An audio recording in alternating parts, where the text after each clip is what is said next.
खुलुमबाय स्टुडियो आं रबिन बसुमतारी चिरांनि बिजनि दखरा एप्सुआ 23थि सानजारां लकेसर ब्रह्म देरहासार बान्था मोननो हानाय फरायसाफोरनो बान्था गथायनायजों लोगोसे मेट्रिक आनजादाव 100% उथ्रिसार जानो हानाय बर' बिजोंनि सरकारि फरायसालिनो मान बावदों।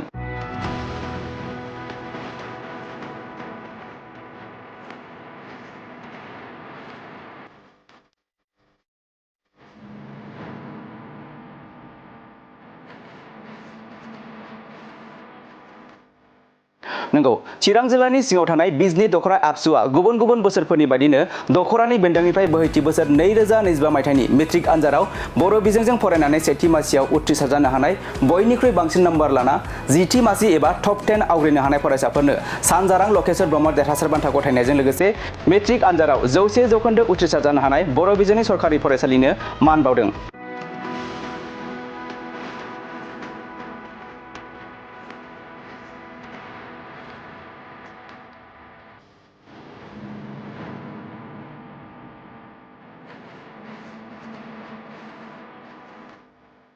बे हाबाफारिखौ फानबारिनि मुंख्लं सुजित नार्जारि नब्लाङाव दिनै सानसेनि मेहेरगोनां हाबाफारिजों खुंफुङो। बिजनि दखरा एप्सुनि आफादगिरि सुबिलाल दैमारिनि मासि सामलायनाय बे हाबाफारियाव गाहाय आलासि महरै बाहागो लाना फरायसाफोरजों बिबुंथिनि गेजेरजों गुवारै सावरायो बङाइगाव IOCLनि जेनेरेल मेनेजार मुसुखा बर'आ। लोगोसे हाबाफारिखौ बिबुंथिनि गेजेरजों बेखेवनानै होयो बिजनि जिल्ला बर' थुनलाइ आफादनि आफादगिरि नागेश्वर गयारि बिथाङा। लोगोसे बान्था मोनगिरि फरायसाफोर फोरोंगिरिफोर आरो बिमाफोरा बाहागो लानानै हाबाफारिया जाफुंसार जायो। हाबाफारिया बहुत मोजां जादों जाहाथे इडुकेशनाव जाहाथे मोनसे टुल्स बियो बे ससाइटिखौ समाजखौ गावखौ दानायनि मोनसे टुल्स बियो आरो बेयाव इडुकेशननि थ्रुयै जोङो जुदि समाजखौ नुबा बेबादिनो जोङो थुलुंगा होनांगोन गथ'फोरखौ जोङो बेबादि बान्था होनानै जायफ्रा टप 10 जाहाथे आरो दस्रा गथ'फ्राबो साबसिन जानानै बेबादि माने बेबादि माने मान होनायखौ मोनो आरो मान होनायजों मानसिनाव मोनसे गावनि सायाव मोनसे थुलुंगानाय फैयो कनफिडेन्ट फैयो येस आं दिनै आंनि खस्थ' खालामनायनि फिथाइखौ आं दिनै मोनबाय जायनि थाखाय आंखौ बावनाय जादों आरो बे आं सानो बेयो मोनसे मेसेज बयनिबो थाखाय जोंनि बे फानबारिनिल' नङा बर' बिजनि दखरानिल' नङा आरो आं सानो एप्सुआ बेयावल' नङा दस्रा जायगायावबो बेबादिनो बयखौबो थुलुंगा होनो थाखाय स्टुडेन्टफ्रा जाहाथे साबसिननि साबसिन होनो दानि बे माने कम्पिटिसन जुगाव मोजां खालामनानै गावखौनो गाव दानो हायो आरो ससाइटिखौ लोगोसे मोजाङै खालामनो हायो बेयो बहुत मोजां प्रग्राम जादों होननानै आं सानो। फंसेयाव रांखावरि जेंनाया दङ खिन्थु रांखावरि जेंनाया फरायसानि जाफुंनायखौ हमथानो हाया। माबोरै होनोबा नोंहा जुदि गावनो सासे साक्सेसफुल बा सासे गिदिर मानसि जानो सानोबा बेखौ हेफाजाब मावग्राबो दङ दिनै सरकाराबो बेखौ स्कलारशिप होयो दिनै लकेलनि मानसिफ्राबो दिनै दङ जोंनाव BTRआवबो जेनेबा बड'सा सुपार 50 दङ आरो गुबुन जायगायावबो बिदिनो कोचिं सेन्टार होनानै माबा मोनसे होनानै बिसोर जाफुंसार होनो जिहेतु दिनै मोनसे जाफुंसार जानो थाखाय मोजां इन्जिनियार कलेजाव मेडिकेल कलेजाव मोननो थाखाय बा नोङो UPSCआव उथ्रिनानै नोङो IAS जानो IPS जानो बा आसाम सिभिल सार्भिसाव जानानै नों एसिस्टेन्ट कमिसनार जानो बा माबा मोनसे जानोबाबो नोंनो गिदिर आनजादखौ उथ्रिनांगोन बे उथ्रिनो थाखाय कचिंबो नांगोन किसुमान मा जायो फाइनान्सियेल गैयिनि थाखाय मा जायो मानसिफ्रा बे कचिंआव लानो हाया जायो बेयाव फाइनान्सियेलनि थाखाय जुदि गाव गोसो दंबा बियो फाइनान्सियेलखौ मददखौ मोनगोन जेरै इडुकेसन लन मोनो बियो जुदि मोजां गथ'आ इडुकेसन लन मोनो दिनै आं एग्जाम्पल होयो गिदिर इन्जिनियार कलेजाव गिदिर IITआनो जा NITआनो जा बा गिदिर एइम्सआनो जा अल इन्डिया मेडिकेल साइन्स बेवहाय इडुकेसन लन लायो इडुकेसन लन होयो लन होनानै बे इडुकेसननि लनजोंनो बिसोर फरायनानै सानसे समाव जेब्ला बियो मोजां साक्सेसफुल जायो बेखौ इनस्टलमेन्ट बेसिसाव होनानै खालामनो हायो। बेखायनो आं सानो फाइनान्सियेल एसिस्ट माने रांखावरिया मानसिनि साक्सेस जानायाव मोनसे बादा होननानै आं साना।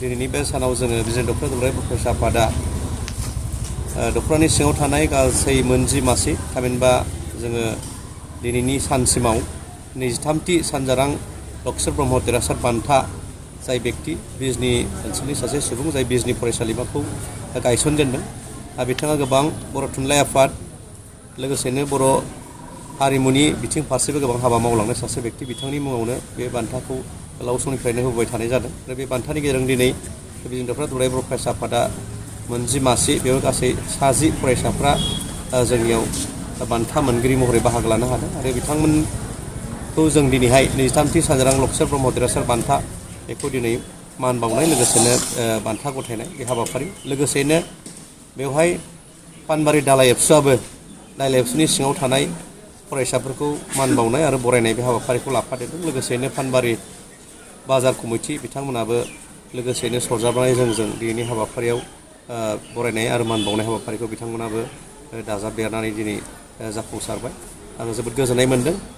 देग्लाय बिजनि दख'रा बर'ब फरायसा आफादा 10थि मासिनि फरायसाफोरखौल' जों बरायनाय जादों। थांनाय सिगांनि समफ्राव 10थि मासिखौ होनायजों लोगोसेनो गासै फार्स्ट डिभिजनफोरखौ जोङो आर'नाइनि गेजेरजों बा मान बिलाइनि गेजेरजों बरायबोनाय जादोंमोन। नाथाय जिहेतु समा गुस्लायस'ला जोंबो समजों लोगोसे खारफानो गोनां जायो।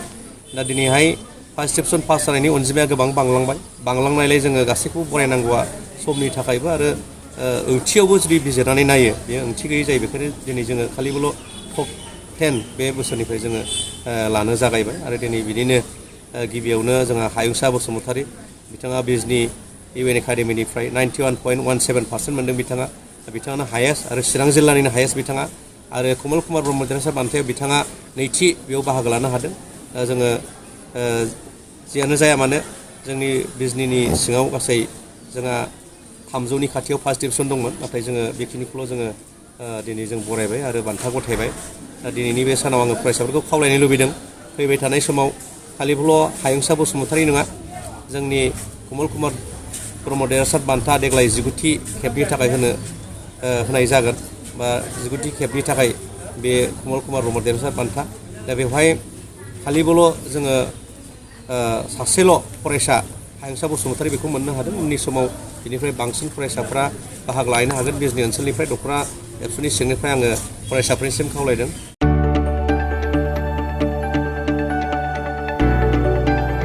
गोजोनथाव खौरां! बर'नि आंगोथार गोथाव ओंख्रि जानो मोजां मोनग्रा रायजो राजाफोरनि थाखाय गोजोनथाव खौरां। बर'नि आंगोथार ओंख्रि जानो मोजां मोनग्रा रायजो राजाफोरा बे गोदानै खुलिनाय लाइजौ हटेलाव हाबफैनो हागोन। जाखांफुहांनाय लाइमोन फालांगिरि गपेश बसुमतारीया अदालगुरिनि टंलायाव बेखेवदों बर'नि आंगोथार ओंख्रि मोनग्रा गंसे हटेल।